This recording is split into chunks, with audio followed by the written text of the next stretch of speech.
We go to 98, the four Coca-Cola Cups we won. But yeah, the most famous one was India, Australia, New Zealand in Sharjah in the month of April when the temperatures hit more than 40 degrees Celsius. So India had to, in order to qualify for the final, the last game was against Australia. They had to chase 284. But in order to qualify, they had to make some 260, 255 odd. And that's when the desert storm, the famous desert storm came in because there was literally a desert storm. But the real metaphorical desert storm was how Sachin took a liking to the Aussie bowling single handedly. We all remember the Tony Gregg commentary of all the sixes taking on Shane Warne, taking on Damien Fleming, taking on Moody, Kasparovich, everyone. And somehow he takes them to the final with that blistering 143, one of the greatest ODI innings. Definitely.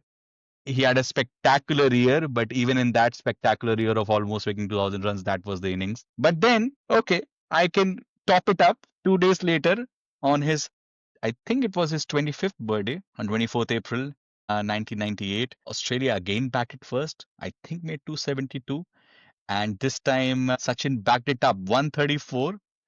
Good innings by Nayan Mungia as well, and a good support act by Azharuddin. But India chased it down just because the Master Blaster was in full flow. That was the innings, and those were the times. And even the great Shane Warne had to say that Sachin gives me nightmares because he had taken him, liking to him in the Test series as well, and then in Sharjah as well.